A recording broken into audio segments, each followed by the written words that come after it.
नमस्कार साथियों, आपको हर बार की तरह लेकर चलते हैं हमारे चैनल जेपी सर जयपुर में। आज हम लेकर चलते हैं एक नए सब्जेक्ट के साथ, नए टॉपिक के साथ। आपको पता है जैसा कि राजस्थान विश्वविद्यालय के या राजस्थान यूनिवर्सिटी के जो कॉलेज वाले एग्जाम है वो लगातार चल रहे हैं। तो इसी बीच हम लेकर आए हैं बीए पार्ट फर्स्ट ईयर समाजशास्त्र का जो प्रथम पेपर है, जिसे आप देख रहे हैं। पहला पेपर जो हमारा है समाजशास्त्र का परिचय।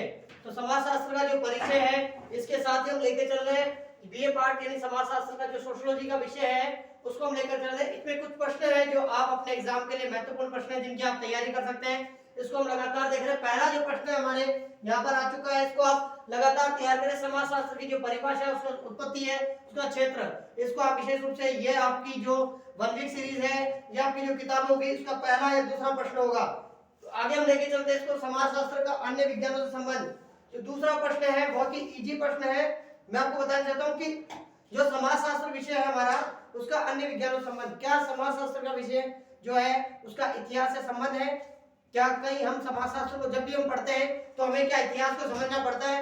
हाँ, ये हम कहेंगे, क्योंकि इतिहास में जो भी घटनाएं हैं उसको पढ़ते हैं कि कैसा हमारा समाज था, कैसा हमारा रहन सहन था, कैसा हमारा खान पान था। उसको जब हम पढ़ते हैं, यानी इतिहास की हम घटनाओं को पढ़ते हैं, तो हमें समाजशास्त्र को पढ़ने में बहुत ही सहायता मिलती है। तो एक पहला पॉइंट जब हम इसको लिखेंगे तो पहला पॉइंट आएगा कि समाजशास्त्र का इतिहास पर प्रभाव, यानी जैसा हमारा समाज होगा वैसा हमारा इतिहास होगा।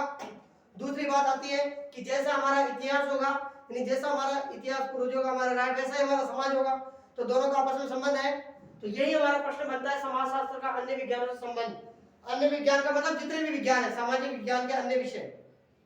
समाजशास्त्र का राजनीति से संबंध, जैसी हमारी राजनीति होगी वैसा हमारा समाज होगा। या हम कहें जैसा हमारा समाज होगा वैसे हमारी राजनीति होगी। समाज के जो नियम होंगे, राजनीति भी वैसी होगी। तो दोनों का आपस में संबंध है। पहला प्रश्न का हम उत्तर लिखेंगे तो वैसे लिखेंगे इसमें कि राजनीति का समाज पर प्रभाव, समाजशास्त्र का राजनीति पर प्रभाव। समाजशास्त्र दोनों एक दूसरे से भिन्न है। फिर हम लिखेंगे समाजशास्त्र राजनीति दोनों एक है, उनका संबंध आपस में। तो संबंध बताएंगे, अलग बताएंगे, दोनों का एक दूसरे पर प्रभाव बताएंगे। तो 4 पॉइंट हमारे बनते हैं। कोई सा भी विषय वो ले सकते हैं हमारे, वो अर्थशास्त्र भी ले सकते हैं, भूगोल, भूगोल का समाजशास्त्र से संबंध। भूगोल हम जानते हैं, जैसा हमारा भूगोल होगा, यानी जैसे हमारी भूमि होगी, पहाड़ी क्षेत्र का अपना समाज है, जो नदी तालाब है उनके समाज अलग है, समतल है, रेगिस्तान है, वहां का समाज अलग है, वहां की संस्कृति अलग है, वहां का रहन सहन अलग है। इस प्रकार से हम देखेंगे। तो दूसरा प्रश्न है समाजशास्त्र का अन्य विज्ञान संबंध, हमने इसको थोड़ा बहुत समझा। तीसरा प्रश्न हमारे आता है समूह। समाजशास्त्र के जो समूह है, प्राथमिक समूह और द्वितीय समूह, यानी जिन समूह को हम व्यक्तिगत रूप से जानते हैं, जिनका संबंध हमारे एक दूसरे का हम परिचित होते हैं, वो प्राथमिक समूह कहलाते हैं। द्वितीय समूह होते हैं जिनका परिचय हम कुछ समय के लिए होता है। जैसे बस में हम बैठे हैं, बस के कंडक्टर को हमने बात की तो कुछ समय के लिए उनसे संबंध रहा।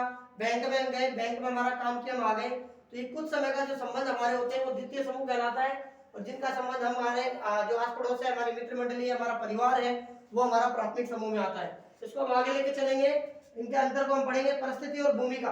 देखिए, परिस्थिति और भूमिका, समाज में हमारी 2 चीज होती है। हमारी जैसी स्थिति होगी वैसा हम कार्य करेंगे, तो ये हमारी परिस्थिति होगी। परिस्थिति हमारे 2 प्रकार की है। परिस्थिति कितने प्रकार की है? 2 प्रकार की, एक प्रदत्त और एक अर्जित। प्रदत्त परिस्थिति वो है जो हमें जन्मते मिलेगी। जैसे हम किसी धर्म विशेष में हमारा जन्म होगा, हिंदू, मुस्लिम, सिख, ईसाई, तो हम उसी धर्म के कहलाएंगे। अगर कोई जन्म लेने पर स्त्री है, लड़की है, लड़का है, तो वो लड़की रहेगी, लड़का लड़का रहेगा। तो ये परिस्थितियां उसके कंट्रोल में नहीं है। अगर कोई बड़ा भाई जन्म हुआ है, वो बड़ा है तो बड़ा ही रहेगा, वो चाहे वो कुछ सेकंड ही बड़ा हो। तो ये जो है हमारी प्रदत्त, यानी जो परिस्थिति हमारे को जन्म से ही मिल जाती है, वो प्रदत्त है। अर्जित, अर्जित किसे कहेंगे? पैदा जब बच्चा होगा, पैदा होते ही वो डॉक्टर, इंजीनियर, वकील या टीचर नहीं बनेगा। ये सब अपनी योग्यता, अपनी विशेषताओं के कारण अर्जित करेगा, यानी वो इसको लेगा। तो जब वो अपनी मेहनत से, अपनी योग्यता से लेगा, तो ये कहलाएगी अर्जित। तो परिस्थिति कितने प्रकार की होगी? 2 प्रकार की। हमने सिर्फ इतना सा देखा कि परिस्थिति को समझाइए। तो परिस्थिति कितने प्रकार की? 2 प्रकार की, एक प्रदत्त और एक अर्जित। फिर हमारी बात आती है परिस्थिति और भूमिका में क्या अंतर है। तो समाज में जैसा, अगर आप बड़े भाई हो तो बड़े भाई की आप अपना भूमिका निभा रहे हो, रोल अदा कर रहे हो, तो उसे हम कहेंगे परिस्थिति। यानी व्यक्ति अपनी परिस्थिति के हिसाब से अपनी भूमिका का वहन करता है। अगर डॉक्टर है तो डॉक्टर उसकी कौन सी परिस्थिति, तो उसकी कौन सी अर्जित है, लेकिन वो उसका रोल अदा करता है।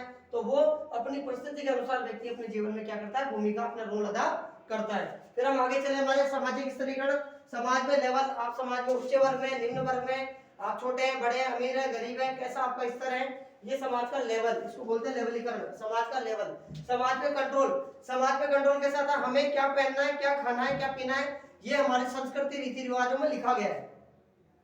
किसी को कुर्ता पजामा रहता है पहना हुआ, किसी को टोपी पहननी है, किसी को लंबी टोपी पहननी है, किसी को राजपूती पोशाक पहननी है, तो वो हमारे रीति रिवाज, किसी को काजल टीकी बिंदी ये सब लगानी है, तो हमारे रीति रिवाज जो है वो हमारे पर नियंत्रण करते हैं। जैसे मान लो समाज में कोई काम गलत करेगा तो उसको सजा मिलेगी, तो सजा का जब प्रावधान है, नियम कायदे कानून बने हुए, तो आदमी डरता है, तो समाज पर क्या होता है, उसका कंट्रोल होता है। कंट्रोल को हम क्या बोलेंगे, नियंत्रण।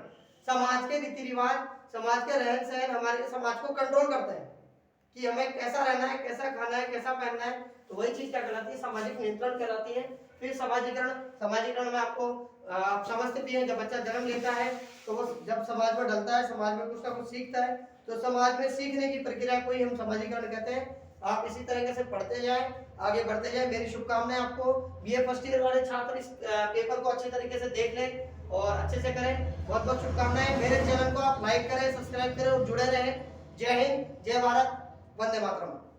नमस्कार।